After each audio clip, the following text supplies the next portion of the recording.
बोकारो चंद्रपुरा से पंडित बागेश्वरी पांड्य सरस्वती विद्या मंदिर दुग्धा में हर्षोल्लास एवं उमंग के साथ मातृ सम्मेलन का आयोजन किया गया।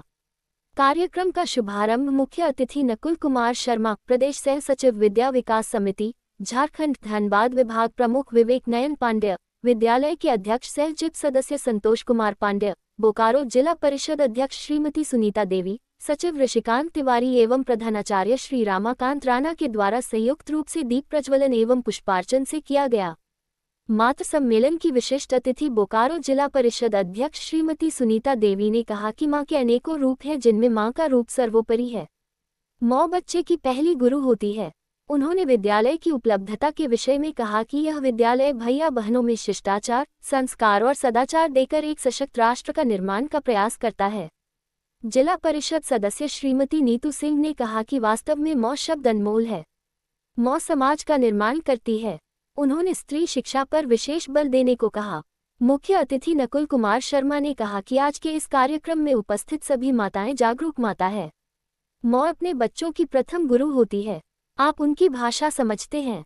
उन्होंने अपने उद्बोधन में हिंदू साम्राज्य के संस्थापक छत्रपति शिवाजी एवं जीजाबाई की महानता का उल्लेख किया। उन्होंने कहा कि आज का युग नारी सशक्तिकरण का युग है और माताएं समाज की मेरुदंड है। उन्होंने विद्या भारती की योजना में शिशु वाटिका शिक्षा, 16 संस्कार इत्यादि का विस्तृत रूप से वर्णन किया। उन्होंने स्वदेशी अपनाने का आग्रह किया एवं अभिभावकों से यह निवेदन किया कि आप अपने बच्चों के विकास के लिए पढ़ाई में अवश्य समय दें। विद्यालय के अध्यक्ष सह जिप सदस्य संतोष कुमार पांड्य ने कहा कि कार्यक्रम का उद्देश्य भैया बहनों की सर्वांगीण विकास करना है। उन्होंने महिलाओं एवं पुरुषों को समान रूप से अधिकार मिले, सभी को शिक्षा, संस्कार मिले। उन्होंने अपने वक्तव्य में कहा कि विद्यालय की व्यवस्था को सुधार करना हम सभी का दायित्व है। कार्यक्रम में विद्यालय के सचिव ऋषिकांत तिवारी, प्रधानाचार्य रमाकांत राणा, भाजपा नेता कमलेश दशोधी, समाजसेवी चित्रंजन साव, त्रिलोकीनाथ मिश्रा समेत कई अन्य लोग उपस्थित थे।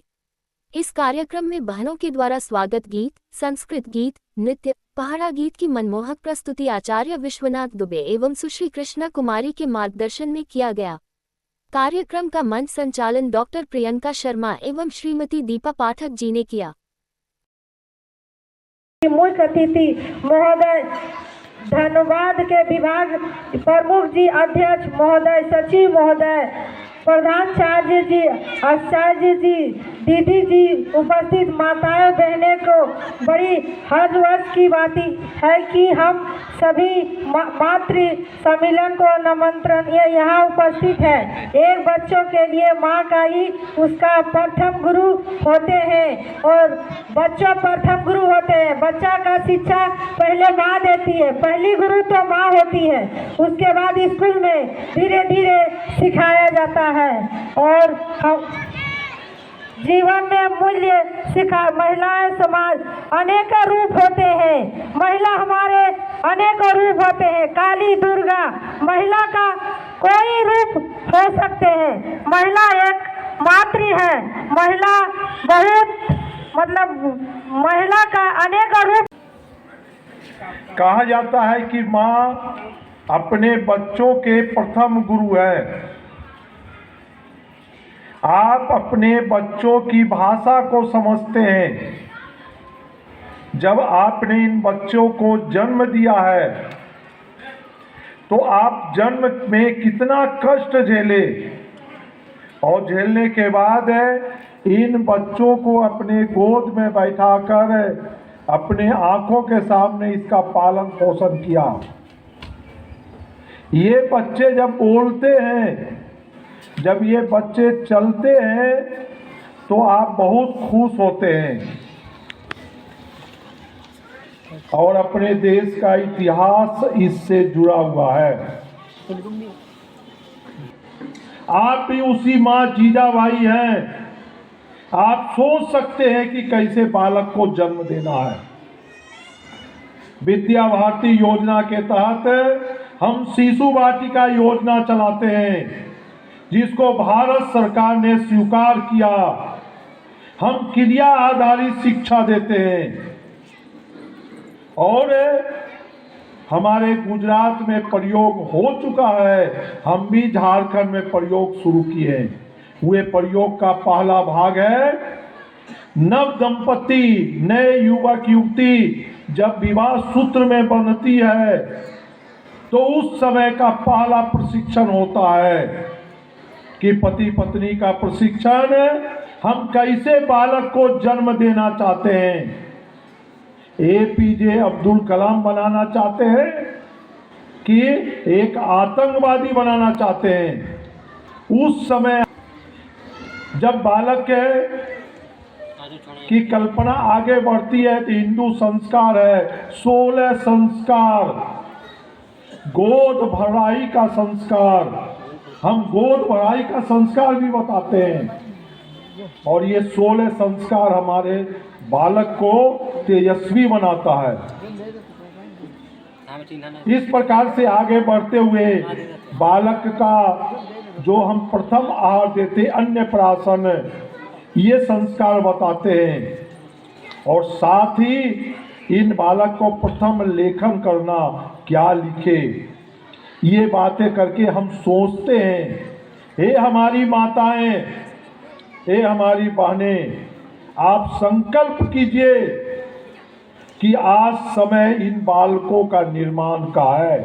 हम जितना अच्छे बालक का निर्माण करेंगे हमारा देश महान बनेगा। ये कि भोजन के समय हमारे हाथ में मोबाइल नहीं होगा, हमारा टेलीविज़न ऑन नहीं रहेगा। हम भोजन करते हुए भोजन का स्वाद ले और स्वाद लेते हुए भोजन ग्रहण करें।